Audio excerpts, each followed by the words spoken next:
जी अस्सलाम वालेकुम। प्रोफेसर अदील अजमत, आज रफेल्स के ऊपर बात होगी। आपको याद होगा मैंने अपनी एक वीडियो में ये बताया था कि इंडियन एयरफोर्स अपने रफेल्स को पिच नहीं करेगी और पिच करने की कोशिश भी नहीं करेगी। उसकी एक बहुत बड़ी वजह यह है कि रफेल एक बहुत बड़ी गैम्बल होगी इंडियन एयरफोर्स की। ऑफ कोर्स रफेल लिए इसलिए हैं कि वो कॉन्फ्लिक्ट में यूज हो, लेकिन ऐसा नहीं होता कि रफेल चूंकि कॉन्फ्लिक्ट में यूज होने के लिए हैं तो आप हर कॉन्फ्लिक्ट में एक अपने एसेट को झोंक देते हैं। ऐसा नहीं है। आज मैं आपको बताऊंगा कि ऐसा क्यों नहीं होता। ऐसे ही जैसे इंडियन एयरक्राफ्ट कैरियर को इंडिया ने ऑफ कोर्स कॉन्फ्लिक्ट्स के लिए लिया, लेकिन ये बात होती है आम आवाम के लिए। मैं अब आपको बताता हूं कि बहुत सारे एसेट्स ऐसे होते हैं जो पावर प्रोजेक्शन के लिए होते हैं, ना कि यूज ऑफ एक्चुअल कॉम्बैट के लिए होते हैं। यूज इन एक्चुअल कॉम्बैट में there is always a chance of an asset being shot down, being destroyed. जैसे कि मिग 21 सैक्रिफाइस किया इंडिया ने। क्यों सैक्रिफाइस किया? क्योंकि उसकी लीथैलिटी इतनी कम थी। उसका although it was armed with R-77 R-73, दोनों मिसाइल उसके ऊपर लगे हुए थे। उसका रेडार R-77 R-73 दोनों को सपोर्ट कर रहा था तो R-77 और R-73 लगे हुए थे ना, वरना तो देयर वाज नो पॉइंट कि उसमें R-77 को लगा दिया जाता। जाहिर है वो अपग्रेडेड मिग 21 था, लेकिन उसको सैक्रिफाइस किया जा सकता था, इसलिए उसको सैक्रिफाइस किया। उसकी जगह अगर रफेल शॉट डाउन हो जाता, तो मैंने आपसे पहले कहा था कि रफेल तो आपके इंडियन एयरफोर्स की अगले 2 डेकेड्स की पावर प्रोजेक्शन है।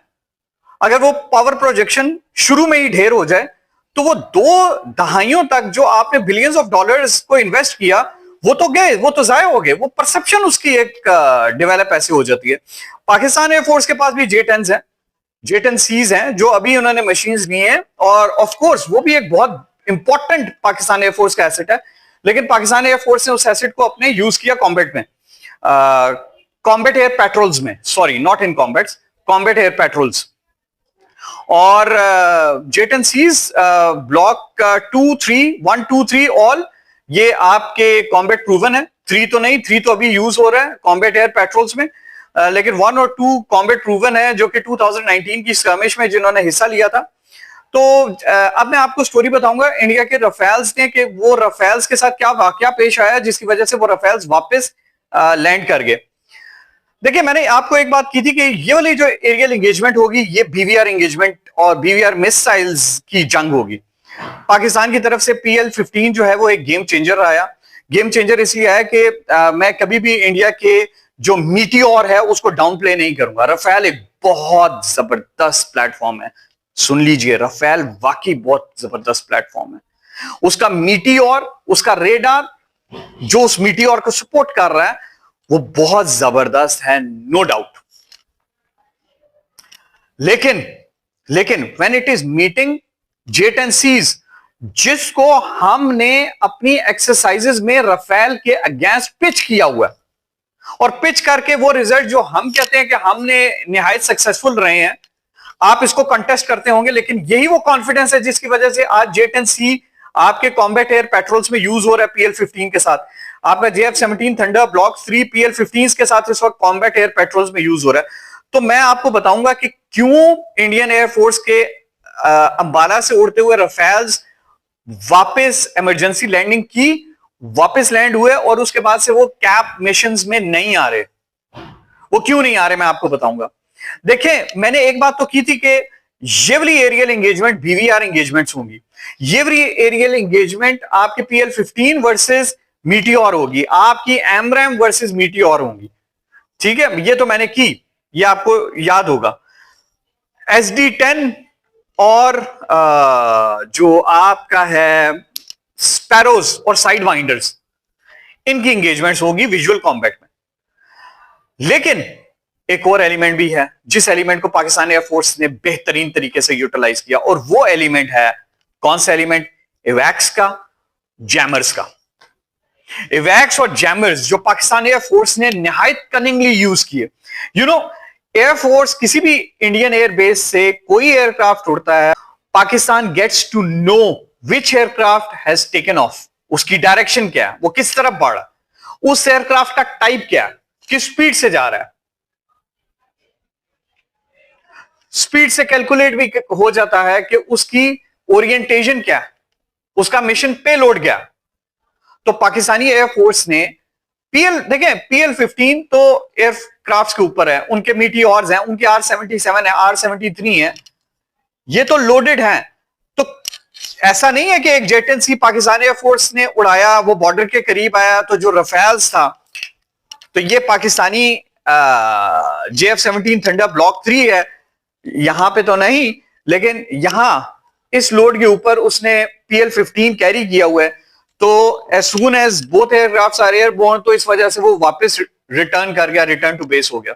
ऐसा नहीं है, ये तो अंडरस्टूड है। जब दो एयरक्राफ्ट उड़ते हैं इस वक्त, तो कोई भी एयरफोर्स का एयरक्राफ्ट विदाउट BVR मिसाइल नहीं उड़ेगा, नहीं उड़ेगा। ये बात नहीं हुई थी। बात क्या हुई थी वो मैं आपको बताता हूं।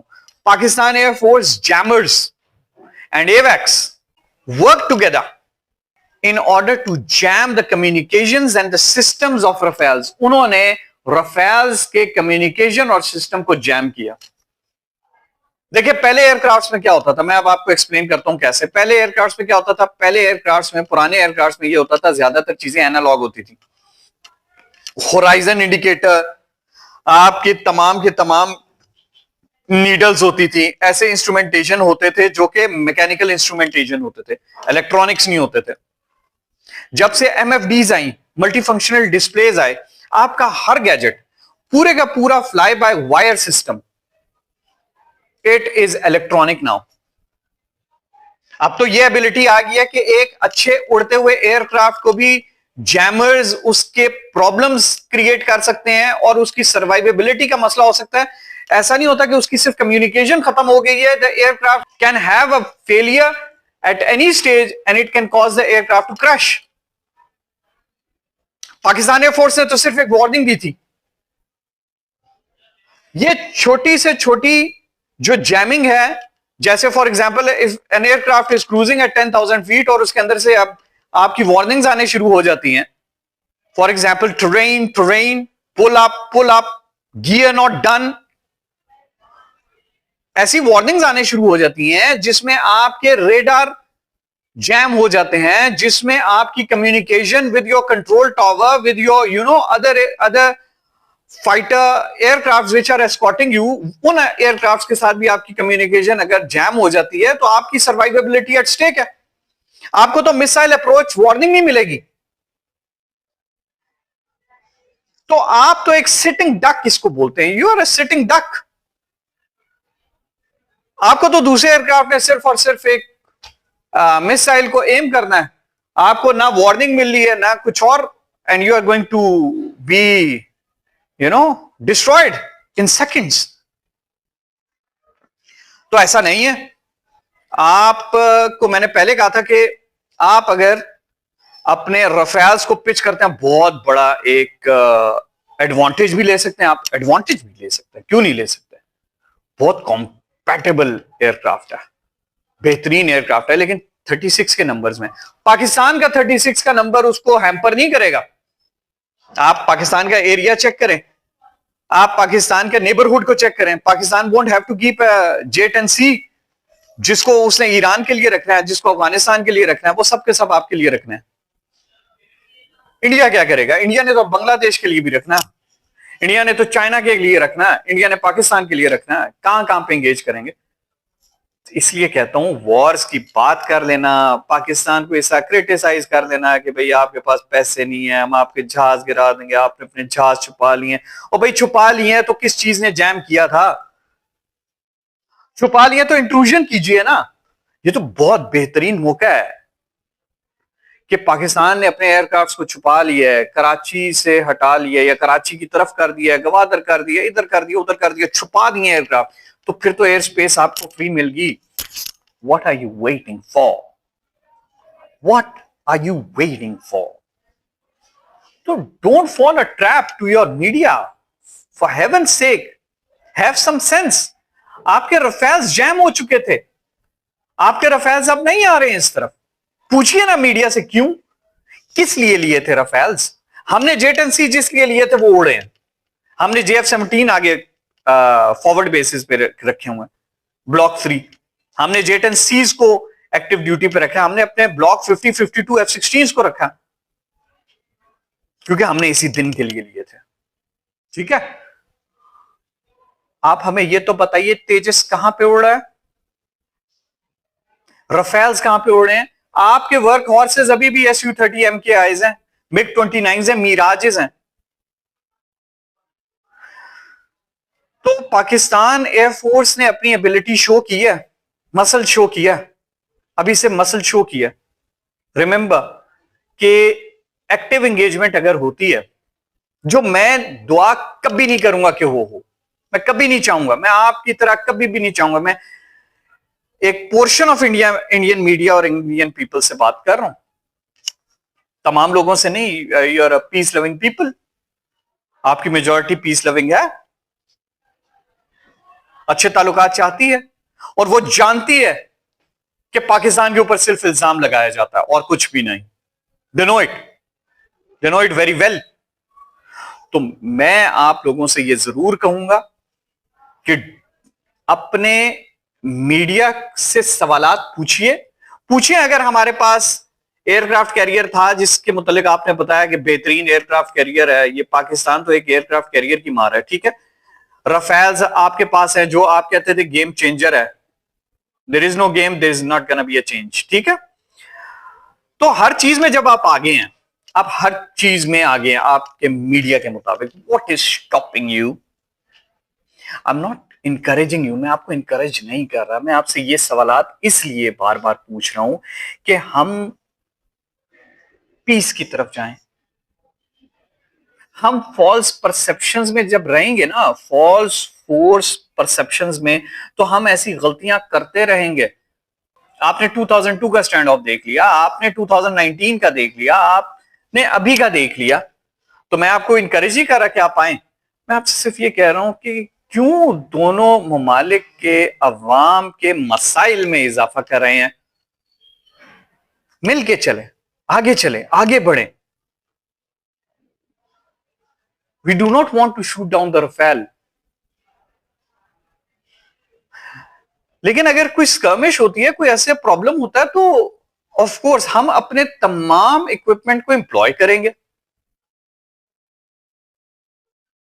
DGISPR ने यह बात कह दी कि मिलिट्री ऑप्शन आपकी चॉइस है, लेकिन वो ऑप्शन फिर कहां जाता है, वो फिर पाकिस्तान की चॉइस है।